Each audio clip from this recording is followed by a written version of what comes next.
자, 이번 시간은 85페이지 철근 파트 보도록 합니다. 철근. 자, 철근은 일반적으로 이제 종류적인 측면 간략히 보시면 됩니다. 철근의 종류는 원형 철근. 자, 이 원형 철근이 있고, 원형 철근은 라운드 스틸바 해서 기본적으로 마디와 리버가 없는 맨뜻한 철근이 바로 원형 철근입니다. 그래서 원형 철근은 일반적으로 이제 부착력이 떨어지다 보니까 마디와 리버가 없기 때문에 현재는 많이 사용되지 않고 있는 것이 원형 철근이죠. 그래서 표시할 때, 자, 스틸 S, 라운드 R자 SR로 표기가 하고요. 뒤에 항복 강도를 나타냅니다. 수치가 예를 들어서 뭐 300이다 이렇게 써놓으면 항복점에서 받을 수 있는 항복 강도예요. 항복 강도가 자 300메가파스칼 이상이 돼야 된다 이겁니다. 그래서 이걸 항복 강도를 나타낸다는 점을 기억하시면 됩니다. 인장 강도가 아닌 항복 강도다. 이것을 기억을 해 두십시오. 자, 인장 강도는 떨어질 때까지 견디는 강도가 인장 강도예요. 그러면 여러분들이 엿을 잡아 당겨 딱 떨어졌다. 그때 견디는 게 그거죠. 인장 강도고. 그러면 엿이 쭉 늘어나죠. 그러면 항복점에서는 쉽게 이겁니다. 항복점 이하로 잡아당기면 철근이 어떻게 됩니까? 늘어났다 다시 원상 회복을 합니다. 근데 항복점 이상으로 잡아당기면 늘어나가 안 되도록 합니다. 이것이 항복점입니다. 자, 그래서 원형 철근이 있고, 그 다음에 이형 철근. 자, 이형 철근은 마디와 리버가 있는 철근이 이형 철근입니다. 이렇게, 자, 옆에 리버가 이렇게 있고요. 툭 튀어나왔습니다. 그리고 이렇게 마디가 있는 철근, 이런 식으로 마디를 만드는 철근이 마디가. 그래서 마디하고 리버가 있는 철근이 이형 철근. 그래서 이것을 마디, 옛날 후시라고 했죠. 일본어. 그리고 리버가 있는 것이 이형 철근 개념이 됩니다. 그래서 이제 이형 철근은 뭐 SD로 표기하죠. SD. 그리고 뒤에 수치가 100 단위로 갑니다. 300, 400, 500, 600, 700 이렇게 갑니다. 지금은. 과거에는 50 단위로 갔었는데 지금은 100 단위로 제작돼서 나옵니다. 그러면 이형 철근은 마디와 리버가 있기 때문에 부착력이 좋습니다. 그래서 보통 원형 철근보다 40% 이상 부착력이 좋아요. 이 부착력 개념이 40% 이상 좋기 때문에 일반적으로 현재 사용되고 있는 철근은 이 이형 철근이 사용된다 이렇게 보시면 됩니다. 그리고 그러면 여기도 뒤에 수치 동일합니다. 뒤에 강도는 항복 강도라는 점, 인장 강도가 아니다. 그 점을 기억을 해 두시면 된다. 보통 인장 강도의 약 70% 정도의 항복 강도다 이렇게 보시면 됩니다. 자, 그리고 이제 고력 철근, 뭐 고장력 해도 되고 고력 철근 해도 됩니다. 그러면 자, 이형 철근 중에 더 그 강도를 더 많이 받을 수 있는 것이 바로 무엇이다? 고력 철근 개념이 되는 겁니다. 자, 그래서 이 고력 철근은 자, SD400부터가 고력 철근에 해당되는 SD400. 항복 강도가 400 이상은 돼야 된다는 겁니다. 그래서 이것이 고력 철근으로서 나중에 이제 도면에 글씨 쓸 때 우리나라 기본이 이거죠. 고해상도 DB HD라고 하죠. 그래서 이 뒤에다가 앞에 HD 쓰면 돼. HD 이래서 철근이 뭐 이렇게 19다 이랬으면 이 고장력 철근이라는 거야.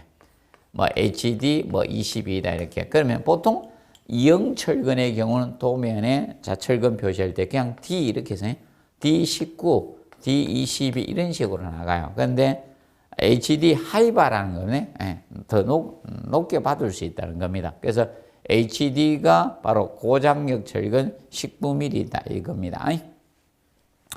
자, 그리고 이제 피아노선이 네 번째 나오죠. 피아노선.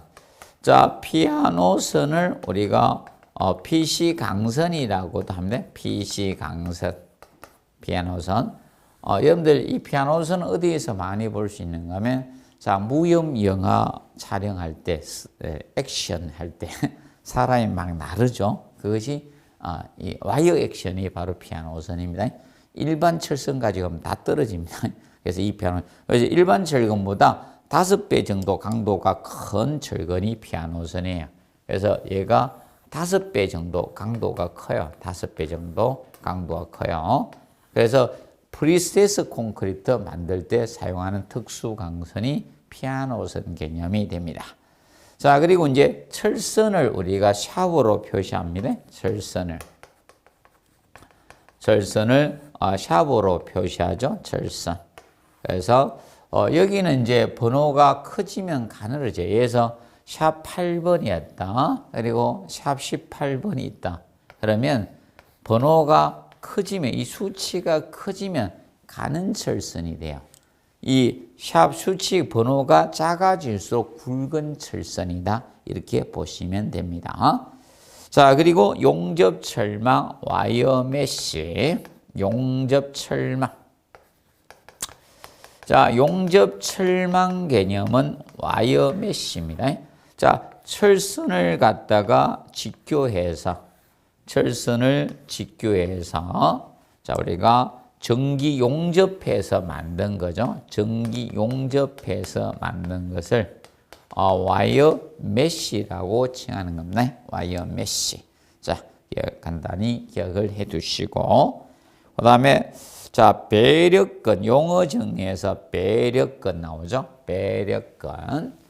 자, 배력근이란 것은 힘을 분배해 주는 철근이란 거죠. 힘력자 분배해 준다. 배력근. 그러면 하중을 분산하거나 균열 제어 목적으로 주철근과 직각 방향으로 설치되는 거.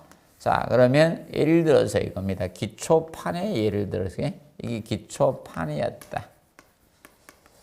자, 기초판이었으면 지금 이제 주철근은 어디로 들어갑니까? 여러분들, 자, 손바닥, 발바닥 기억하시면 되죠. 그러면 주뼈대가 이렇게 가잖아요. 그럼 주철근이 이렇게 밑에 먼저 놓여지는 거예요. 주철근이 긴 방향으로 기초판에서는 갑니다. 그리고 그거에 그 위에다가 직각 방향으로 이 부철근을 이렇게 배근하거든요. 그래서 이것을 뭐 부철근 또는 배력근이라고 하는 거예요. 배력근. 그래서 이 배력근은 하중 분산도 하고 균열 제어 목적이다. 균열 제어 목적으로 사용하는 거. 이것이 바로 배력근 개념이 되는 겁니다. 그러면 수축 온도 철근하고 조금 주의해 주시면 됩니다. 그러면 그 86페이지 보면 수축 온도 철근이나 온도 철근 그 뜻은 거의 같아요. 그런데 건축이나 토목이나 이런 통합되면서 이제 건설들이 통합되면서 용어가 두 개가 동시에 나온 거예요. 사용이 약간 다르기 때문에. 그래서 거의 같은 철근이다 이렇게 보시면 돼요. 수축 온도 철근이나 온도 철근이나. 그러면 콘크리트의 뭐 건조 수축이나 온도 변화 등 이런 거에서 자, 균열이 생길 수 당겨지니까 수축하면서 인장 응력이 생기죠. 그러면 균열이 가잖아요. 거기에서 이제 가위로 더 넣는 철근들이 바로 수축 온도 철근입니다. 그럼 수축 온도 철근은 균열 방지 목적밖에 없는 거예요. 균열 제어 목적으로만 사용하는 거예요. 얘는 하중 분산이 아니라는 점을 꼭 기억하시면 됩니다. 그래서 주의해서 봐두시면 되겠습니다. 봐두시고, 그 다음에 이제 두 번째, 그 철근 및 용접 철망의 저장에 대해서 이제 다루고 있죠. 뭐 저장은 우리가 3번만 잘 정리해 놓으십시오. 저장 부분은. 자, 영광하고 고강한 철근은 반드시 구분 저장을 해 주셔야 됩니다. 잘못 쓰면 안 돼요. 영광 써야 되는데 고강 쓰고, 고강 써야 되는데 영광 쓰면 문제가 심각해집니다. 그래서 반드시 구분 저장을 해 주셔야 됩니다.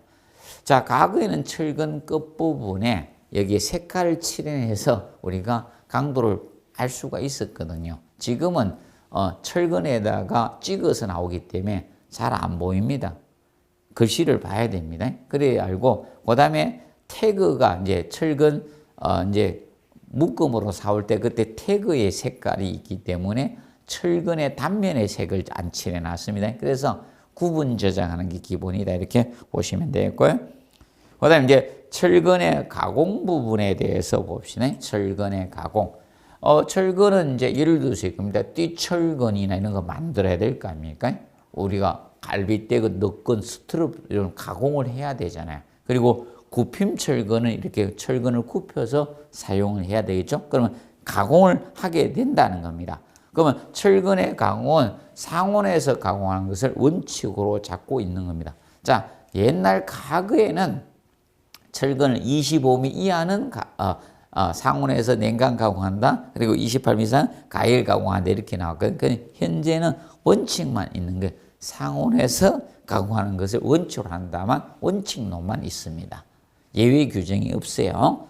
자, 그리고 원형 철근은 부착력이 떨어지니까 후크 갈고리를 두라는 겁니다.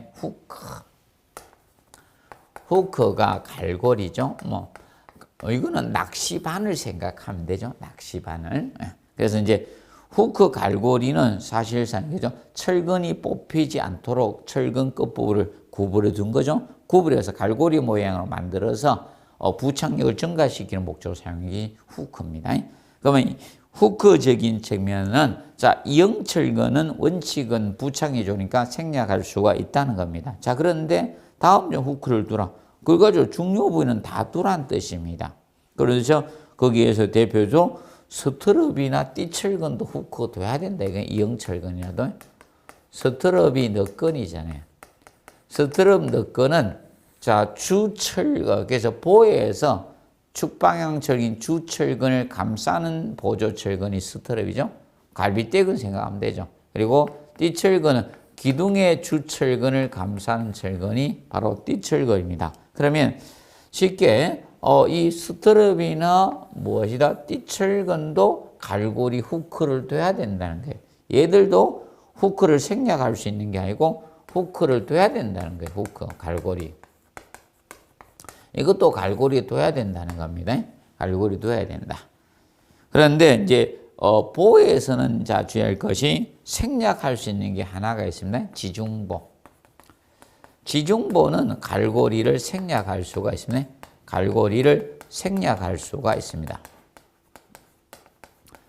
자, 지중보의 경우는 갈고리를 생략할 수가 있습니다. 지중보의 경우는 갈고리 생략이 가능합니다. 그러면 보통 지중보의 경우는 왜 생략을 할 수 있는가 하면 이 경우 때문입니다. 일반 보하고 지중보는 차이가 있잖아요. 자, 보통 기둥이 있을 때 기둥과 기둥을 연결하는 자, 수평 부재가 무엇입니까? 보죠. 자, 이 보가 있고 그런데 밑에 지중보는 땅 속에 있는 보가 지중보잖아요. 그러면 주각을 고정 상태로 하게 해서 이 부분에 설치하는 게 지중보죠. 이게 지중보죠. 자, 지중보는 여기가 땅이라는 거예요. 여기가 땅이 땅. 철근이 안 뽑힌다는 거죠. 자, 그러면 여기에선 지금 이제 철근이 이렇게 배치가 되어 있으면, 자, 이 철근이 이렇게 되어 있으면, 자, 하중이 작용되면 철근이 뽑힐라고 했죠. 그래서 여기는 갈고리를 이렇게 두는 거죠. 이거는 갈고리를 둬야 된다는 겁니다. 자, 그런데 이 지중보는 위에서 하중이 작용되면 밑에 땅이니까 철근이 안 뽑히겠죠. 그래서 이 경우는 갈고리를 생략할 수 있다는 지중보. 이 지중보의 경우는 갈고리를 생략할 수가 있다는 겁니다. 얘는. 왜냐하면 여기 땅인데 이제 여기는 지금 이제 처지죠. 근데 책상을 벌리고 누워 있으면 밑에 처지잖아요. 근데 이 땅바닥에 누워 있으면 안 처지잖아요.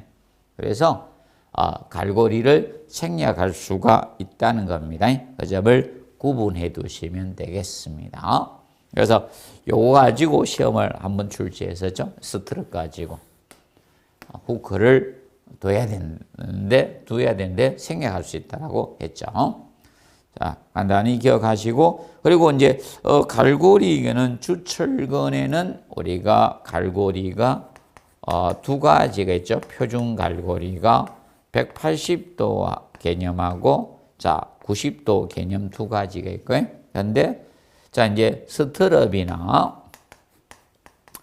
스트럽이나 이런 띠철근의 표준 갈고리는 90도하고 135도 개념이 있다는 겁니다. 갈고리 개념이 이렇게 나누어진다. 자, 그리고 87페이지 보면 철근 이음과 정착에 대해서 살펴보도록 합니다. 철근 이음부터 먼저 해. 철근 이음. 자, 철근의 이음이란 것은 원래 이음은 길이 방향으로 접합하는 것을 이음이라 해요. 철근은 가늘고 길잖아요. 그래서 이제 길이 방향으로 접합하는 것을 보통 이음이라고 합니다. 그러면 철근이 이제 담당한 것이 인장력, 잡아당기는 힘을 인장력을 철근이 분담을 하기 때문에 철근 이음이 지는 인장력이 최소인 곳에서 철근 이음을 해주시면 되는 겁니다. 자, 그러면 먼저 보의 철근 이음에 대해서 살펴보시면 돼요. 그러면 기둥과 기둥을 연결하는 수평 부재가 보였죠. 자, 보에 대해서 자, 철근 이음을 살펴보시면 됩니다. 자, 이것이 기둥이에요. 기둥이 있고 기둥과 기둥을 연결한 수평 부재인 보가 있습니다. 그러면 이제 보를 갖다가 자, 4등분 했을 때 자, 이렇게 지금 순지간에서 여기 지점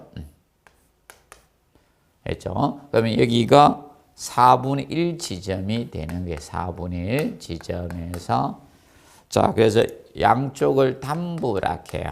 기둥 가까이 부분을 끝부분을 담부, 센터를 중앙부 이렇게 칭합니다.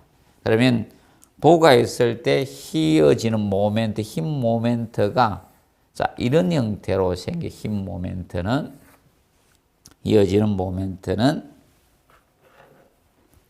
이렇게 생기면 이런 식으로 힘 모멘트가 생겨요. 힘 모멘트가 이런 형태로 생깁니다. 힘 모멘트가. 그렇기 때문에 힘 모멘트가 제로 되는 점이죠. 이게 4분의 1이 되는 거예요. 4분의 1 지점. 그래서 이제 담부에서 힘 모멘트가 상부에 생겨요. 그래서 여러분들이 손가락을 이렇게 눌러보시면 위에가 당겨지죠. 그러면 여기는 위에가 당겨진다는 거죠. 그러면 힘의 중립축인 이걸 경계로 해가지고 이 부분에서 자, 이거죠. 여기에서 여기에는 여기 힘 모멘트가 생긴다는 거예요. 그럼 이 부분에서 철근이 잡아당겨진다는 인장력을 받는다는 힘 모멘트가 생기는 부분에. 그래서 이제 철근이 있을 때, 자, 이겁니다. 상부 주근이 이렇게 있을 거 아닙니까? 있고, 하부 주철근이 있고, 하부 주철근이 있고, 그리고 여기에, 자, 벤트 철근이 있어요. 자, 담부에서는 상부에 같이 가다가 중앙부로 내려오는 벤트 철근이 이렇게 철근이 하나 더 있어요. 굽힌 철근. 이것을 굽힘 철근이라 하죠. 굽힘 철근. 그리고 철근의 끝부분에 여기에 갈고리 이렇게 둬야 돼. 갈고리는 별도로 둬야 돼. 여기 갈고리 이렇게 둡니다. 자, 그랬을 때 이 장소에서는 빗금치 여기 장소에 이으면 안 된다는 게 이 장소에. 그럼 이 장소에 철근 양이 많이 배건되고 이 장소에 있지 말아야 돼. 여기에서는 철근이 이어서는 안 되는 장소입니다. 그리고 나머지 이 장소에서는 철근을 이을 수 있다는 겁니다. 이 장소에서는 철근 이음을 할 수 있는 장소가 되는 겁니다. 동그라미 친 부분. 그래서 이제 상부구는 중앙부에서 이어주는 거예요. 상부구는 중앙부에서 이음을 하는 거예요. 중앙부 이음을 할 수 있고. 그러면 여기는 하지 마라 이게 담부 쪽에서는. 그리고 하부구는 담부에서 이을 수 있다는 하부는 하부주근이죠. 하부주근은 담부에서 이음이 가능하다는 게 담부 쪽. 담부 쪽에서 이음을 할 수 있다는 겁니다. 그러면 여기서 잊지 마라 이겁니다. 그리고 굽힘철근은 굽힘철근에 의해서 벤트바 굽힘철근은 이음을 갖다가 4분의 1 지점에서 우리가 할 수 있다는 겁니다. 그래서 그 개념을 정확히 이해해 두시고요. 그리고 이제 그 2번, 3번 이연길이 산정할 때 서로 다른 크기의 이연길이 산정할 때, 자 그래서 직경이 다른 경우 있죠. 철근의 직경이 다른 경우에 우리가 이연길이 산정은 어떻게 할 것인가? 뭐 인장 겹침이든 압축부에서 압축이든 관계가 없습니다. 자 그러면 직경이 다른 철근의 이연길이 산정을 할 때는, 자 크기가 큰 철근에 우리가 정착 길이를 산정을 한다는 겁니다. 그래서 크기가 큰 철근에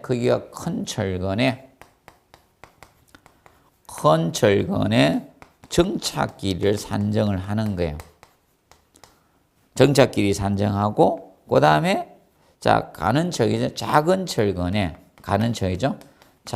철근에 크기가 작은 철근에 겹침 이연기를 산정하는 게 겹침 이연기를 산정합니다. 시계에서 두 가지 값 중 큰 값으로 하는 거예요. 큰 값.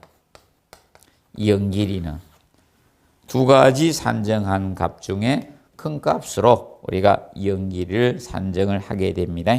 그 점 알아두시고, 그리고 잇는다는 것은 단점이 될 수밖에 없죠. 그래서 한 곳에서 철근수의 반수 2분 이상 이어서는 안 돼요.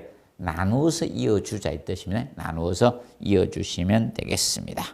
기억을 해두시고, 그리고 엇갈려서 있는 것을 기본 원칙으로 잡고 있습니다. 그리고 이음에는 크게 세 가지 이음이 있을 수 있죠. 겹침 이음이 있고, 그러면 보통 건축에서 기본 원칙은 겹침 이음이 기본 원칙이에요. 겹쳐서 있는 거. 그러면 이것이 겹침입니다. 이게 철근이라고 치면 이렇게 있는 것이 겹침이에요. 그러면 이렇게 해서 결속선 있죠. 철선으로 결속해가지고 콘크리트 치는 거예요. 겹침임이 기본 원칙인데, 철근이 이제 굵어지면 겹침임이 하기가 곤란해지거든요. 그럴 때는 뭐 용접이음이나 기계적 이음으로 우리가 하는 거예요. 용접이음이나 기계적 이음으로 처리를 해주시면 되는 겁니다. 자, 그러면 먼저 그 측면 조금 보도록 하겠습니다. 그러면 보통 이음에는 겹침이음이 있고 그다음에 자 용접이음이 있어요. 용접이음. 그리고 기계적 이음이 있습니다. 기계적 이음은 금속 커플링 같은죠. 이제 슬리브 같은 금속 가지고 양쪽에서 이렇게 돌려서 넣는 거예요. 그러면 예를 들어서 이렇죠 커플링 같은 거 넣어가지고 철근 위에서 하나 이렇게 돌려서 끼워 넣고 밑에서 돌려 끼워 넣는 겁니다. 그것이 기계적 이음이에요. 그러면 기본적으로 이겁니다. D35초가 되면 이겁니다. D35초가 철근은 이걸로 하는 거예요. 굵은 것은. 그러면 이거는 D35 이하가 기본입니다. D35 이하들은 이건 겹치면을 하는 것이고, D35초가 되면 용접이음이나 기계적 이음으로 한다, 이렇게 보시면 되는 겁니다. 자, 그러면 거기에서 자 세부적으로, 그래서 이제 D35초가 되는 철근은 겹침을 하지 않는 것이 기본 원칙입니다. 그래서 이제 거기 이제 시방서, 표준 시방서 내용에서 기억해서 보시면 D35초가 되는 것은 원칙적으로는 겹치면 할 수 없다가 원칙이에요. 기계적이나 용접이음으로 해야 되죠. 자, 그런데 이때 압축부, 압축력이 제공되는 압축부라는 조건이 주어졌을 때 압축부. 자, 압축부가 주어지면서 이때 하나의 철근이 D35 이하가 돼야 돼요. 두 개의 철근 중 하나가 D35하고 하나가 D35초가 되는 철근. 이거는 겹침이음을 허용할 수 있다는 겁니다. 이때는 겹침이음을 허용을 하겠다는 거예요. 이때는 가능하다는 거예요. 여기 근데 요 조건하고 요 조건 두 개가 맞아떨어져야 됩니다. 그러면 실제적으로 D35초가 되는 철근이 D41이나 D51이 있거든요. 그 철근들은 D35 이하하면서 압축부에서는 겹침임을 허용할 수 있다는 겁니다. 그 점을 우리가 알아두도록 해두시면 되겠습니다. 그리고 용접철망의 이음이 진화 방법은 철근 상세도에 따라서 해야 돼요. 그래서 이제 이거는 시방서나 설계 기준을 따르는 것이 아니라 철근 상세도 그대로 따라서 우리가 해주자는 겁니다. 그리고 용접 이음이나 기계적 이음을 했을 때는 설계 기준 항복 강도의 최소한 125% 이상의 완전한 용접 이음이나 기계적 이음으로 우리가 성능 발휘할 수 있도록 해줘야 돼. 최소한 125% 이상의 확보할 수 있도록 우리가 처리해 주시면 되겠습니다. 자, 그리고 이제 철근의 정착 개념은 우리가 적을 정확히 이해하시면 정착은 해결됩니다. 정착 부분은 자, 뼈대를 아시면 돼. 정착을. 자, 철근 콘크리트 뼈대가 어떻게 구성되느냐 이 측면을 아시면 되는데 라멘 구조를 먼저 보도록 하겠습니다. 라멘 골조. 그러면 이 라멘 구조, 라멘 골조는 자 이렇게 이루어졌어요. 라멘. 또 라멘 하니까 라면 생각나시면 안 됩니다. 라멘이라는 것은 자 철근 콘크리트라는 의미입니다. 자, 그래서 독일어로 그러면 기본적으로 자 이렇게 되면 자 철근 콘크리트 기둥이 이렇게 있겠죠. 라멘 구조는 이렇게 철근 콘크리트 기둥이 있습니다. 그러면 기둥과 자 그래서 밑부분에 무엇입니까? 기초판이 이렇게 있을까? 기초가 있을 거 아닙니까? 이렇게 밑에 자 기초가 있겠죠? 기초가 있습니다.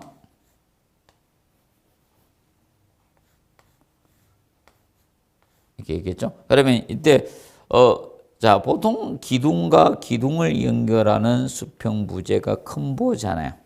이렇게 큰 보가 이렇게 놓여지게 될 겁니다. 큰 보 있겠죠? 그리고 지금 이제 이때는 주각 부분을 해주면 이것이 무엇이 된다? 지중보죠. 여기는 지중보, 주각을 고정 상태로 해주는 것은 지중보잖아요. 그러면 자 이게 이제 기둥이 있고 자 이게 기초가 있죠. 기초가 있고 자 이게 이제 지중보죠. 지중보가 있잖아요. 그러면 이거는 이제 일반 큰 보고 기둥과 기둥을 연결하는 가다. 그리고 작은 보가 있을 수 있겠죠. 작은 보. 그러면 자 이거죠. 큰 보하고 큰 보를 연결하는 수평 부재가 작은 보가 있을 수 있죠. 작은 보. 그리고 이제 그 위에 슬래브가 이렇게 쳐지는 거죠. 슬래브. 바닥판 이렇게 쳐지는 거예요. 그 위에. 이렇게 쳐지는 거죠. 그리고 이게 지하니까 벽 치면 벽이 이렇게 있으면 됩니다. 자, 그래서 뼈대를 아시면 철근의 정착은 되는 겁니다. 이게 이제 일반 라멘 구조고, 그리고 벽식 구조, 내력벽 또는 전단벽. 그럼 내력벽 구조, 현재 아파트가 이 전단벽 구조 형태가 되잖아요. 그러면 이 전단벽 개념이 되면 자 이런 형태가 될 겁니다. 철근 콘크리트 뭐가 있다? 벽체. 아파트 벽체하고 슬래브 바닥판 두 개밖에 없는 거예요. 최근에 아파트가. 이렇게 해서 벽체하고 슬래브로 구성이 된 거예요. 그럼 이 벽체 있고 현재 슬래브 이 두 개 있는 거예요. 그래서 여러분들이 뛰면 층간소음이 심한 거예요. 그래서 될 수 있으면 집에서 방방고만 뛰라 하십시오. 밑에 괴롭습니다. 밑에 있는 사람들은. 그럼 애들 밖에 나가서 많이 뛰놀게 해줘야죠. 놀고 집에 와서는 피곤해서 빨리 자면 많이 커버리죠. 그래서 그렇게 해주면 되죠. 그러면 지금 현재 이거 뼈대만 알면 되니까 교수님들 한 번 내고 잘 안 되고 있는 거예요. 너무 쉽거든. 교수님들 생각에는. 그러면 기둥의 주거는 뭐다? 기둥의 주거는 기초죠. 밑에 내려가니까 기초에 정착되어야죠. 여기 기초에. 자 그리고 보의 주거는 자 보는 기둥과 기둥 연계 보죠. 그렇게 보의 주거는 어디에? 기둥이 해야지 기둥. 그런데 보의 주거는 슬래브에 정착한다 이렇게 시험 냈던 거예요. 그리고 작은 보니까 작은 보는 큰 보죠. 큰 보 연계. 작은 보는 큰 보에 정착을 하는 거죠.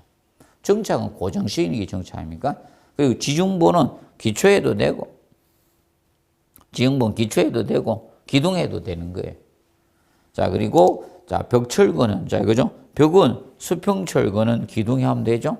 그리고 수직철거는 보에 하면 되잖아요. 보에 하면 되죠? 자, 그런데, 자, 이거네. 벽식구죠. 여기 최상층이다. 최하층이다. 그 벽철거는 슬래브 정착해야죠. 그래서 보 또는 슬래브 해놨죠. 슬래브. 이 벽식구죠. 두 개 있으니까 상호 정착해야죠. 정착하려고 하면. 자, 그리고 슬래브 철거는 어떻게? 보에 정착하든, 맞죠? 예. 아니면, 자, 이 벽식구조에서 슬래브 철거는 어디에 정착해야 된다? 벽체에 정착해야 되잖아요. 그래서 또는 벽에 정착한다. 이렇게 다루고 있는 겁니다. 자, 그러면 이때 이제 갈고리는 별도로 다 돼야 돼요. 그래서 이제 이연길이든, 철근의 이연길이든,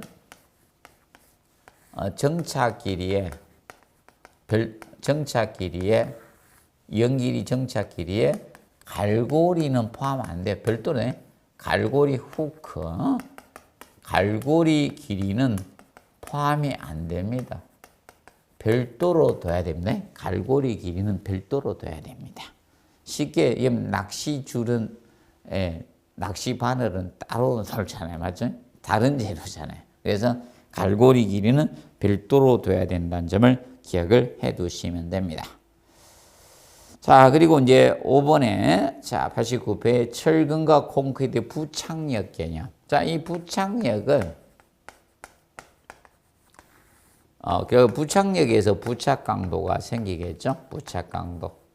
그래서 이 부착력은 콘크리트 강도가 커지면 당연히 부착 강도도 커지겠죠?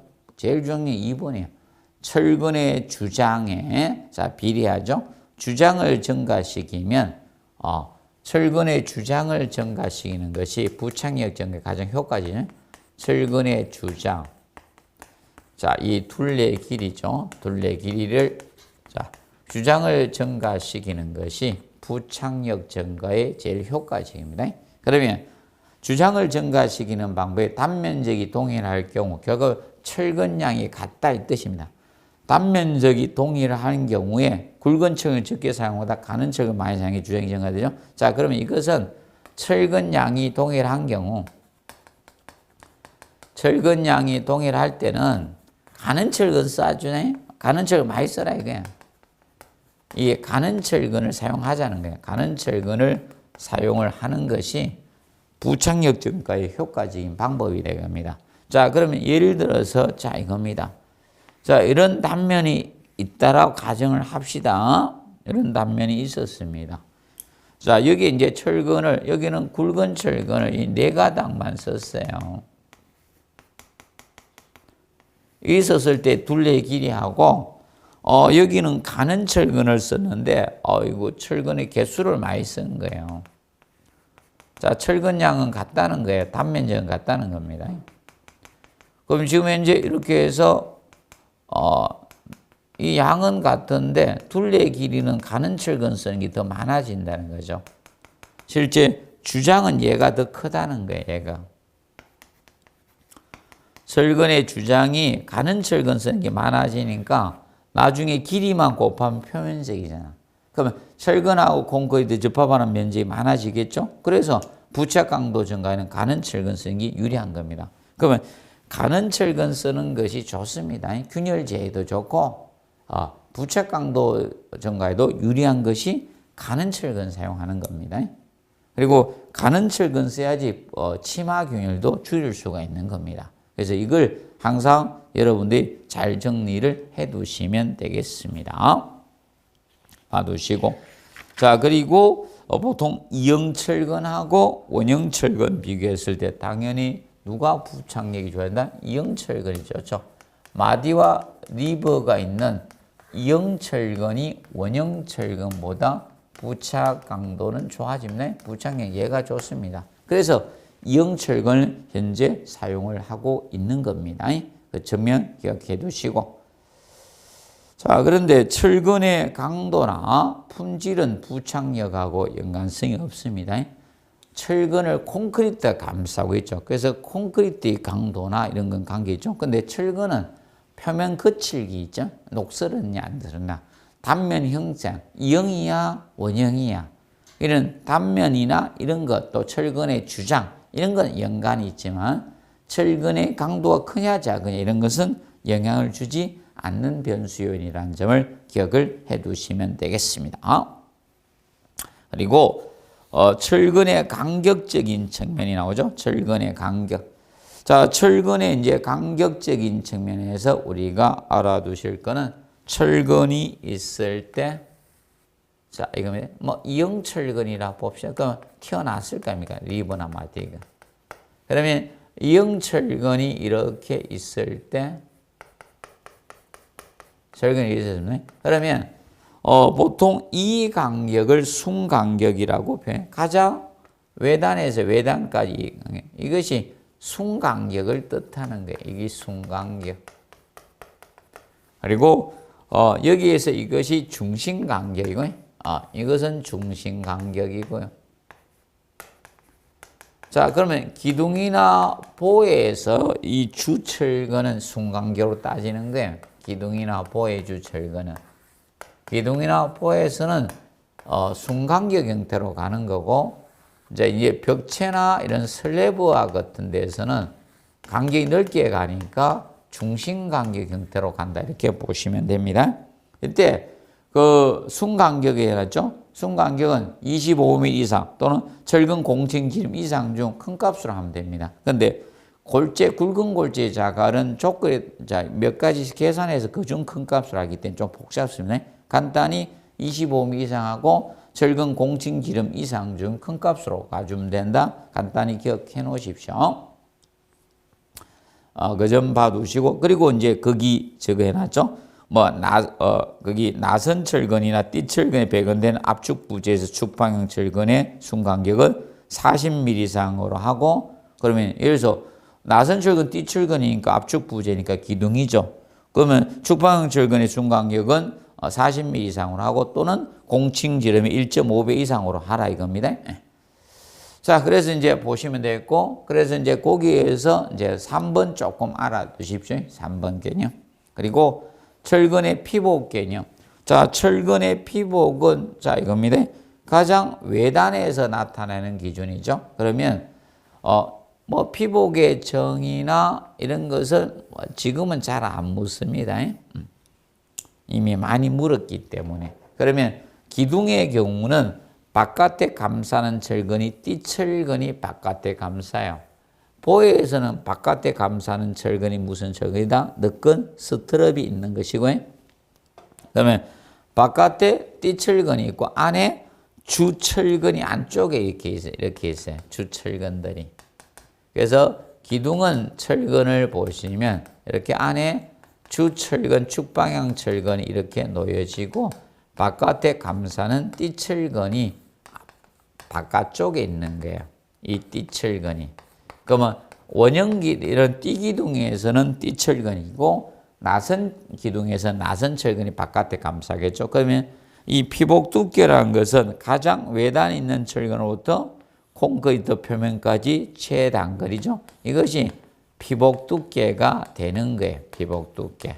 자, 그래서 이 피복 두께는 지금 현재 우리 시험에 나오고 있는 부분이 자, 저거죠. 피복 두께 최소 규정 가지고 나오는 거예요. 그래서 이제 91페이지 보면 나오는 거죠. 이걸 암기해 두셔야 됩니다. 자, 18회 이후로는 자꾸 여기에서 이제 지문을 쓰는 겁니다. 뭐 개별로 낼 수도 있을 겁니다. 그래서 수중에 타설하는 콘크리트는 최소 100mm 이상 하자는 것 최소. 그리고 흙에 접해 콘크리트 영구히 흙에 묻혀 있는 콘크리트가 밑에 지하 부분, 기초 부분 이런 데 있죠. 그런 거 80mm 이상으로 해주자는 거예요. 지중부 이런 거. 그리고 자, 흙에 접하거나 옥의 공기와 직접 노출되는 콘크리트 부분은 이제 두 가지로 바뀌죠. 자, 그래서 여러분들 이건데 흙에 접해 콘크리트 영구형 75mm죠. 얘가 이거 80mm였다 75로 바뀌었어요. 잘 공부해 놓으세요. 이런 거 75mm입니다. 지금 현재. 그래서 이게 80mm였다가 75mm로 바뀌었습니다. 그래서 2번하고 3번은 법령 기준이 바뀌었어요. 그래서 잘 기억해 놓으십시오. 그래서 흙에 접해서 공기진후 영구히 흙에 묻혀 있어야 75mm. 자, 그리고 옥에 공기와 흙에 직접 접하는 경우는 D19 이상이냐 D16 이하냐 두 가지로 세 가지였는데 지금 두 가지로 바뀌었습니다. 그래서 D19 이상일 때는 최소 50mm 이상 해주자는 겁니다. 그러면 D16 이하일 때는 40mm 이상을 피복 두께 유지해 주자는 겁니다. 그러면 철근의 직경에 따라서 피복 두께도 달라집니다. 그래서 사람도 손가락하고 팔뚝하고 다 다르죠. 허벅지하고 다 이 직경에 따라서 두께가 되죠. 그래서 여러분들 이겁니다. 가장 사람의 뼈는 응치뼈잖아요. 그래서 여러분들 엉덩이 사이 제일 두껍게 있는 거죠. 그래서 철근의 직경에 따라서 피복 두께는 달라지고 있다. 기억해 두시고, 그리고 4번에 보시면 옥의 공기나 흙에 직접 접하지 않는 콘크리트, 여기 옥내죠. 자, 이 경우는 슬래브나 벽체 장수는 D35 초과일 때는 40mm 이상이 되면 돼요. 근데 D35 이하일 때는 20mm네. 그러면 아파트의 기본 슬래브 있죠. 층의 그 슬래브는 D35 이하를 써요. 그렇기 때문에 여러분들 피복 두께 최소 기준 20mm 이상만 피복 두께 유지하면 되는 겁니다. 자, 그리고 보호 기둥은 기본적으로 40mm 이상으로 최소한 하라는 겁니다. 자, 그런데 설계 기준 강도가 40메가파스칼 이상이 된다는 것은 고강도죠. 맞죠? 40mm 이상일 때 10mm 저감할 수 있기 때문에 고강도 콘크리트일 때는 30mm 이상으로 할 수가 있다는 겁니다. 그래서 24회 시험 때는 바로 이거 가지고 지문 낸 겁니다. 왜 그런가 하면 2번, 3번 규정이 개정돼 있었기 때문에 애매한 거예요. 책들은 미리 나와 있고, 맞죠? 도중에 바뀌었기 때문에 시중에 풀려있는 책들은 과거 기준으로 되어 있고 법령은 바뀌어 있기 때문에 애매한 겁니다. 그래서 그걸 피해서 낸다고 4번에서 이 기둥보 가지고 언급을 한 거예요. 고강도 40메가 이상일 때는 피복 두께가 30mm 이상만 되어주시면 되는 겁니다. 그래서 구분을 정확히 우리가 학습을 해 두시면 된다. 그래서 자, 이제 외우시기 바랍니다. 앞전은 4번 가지고 다뤘기 때문에 자, 1, 2, 3번에서 언급될 가능성이 있지 않겠나 이렇게 봅니다. 그래서 대비를 해 두시기 바랍니다. 자, 오늘은 이 철근까지 마무리하도록 하겠습니다.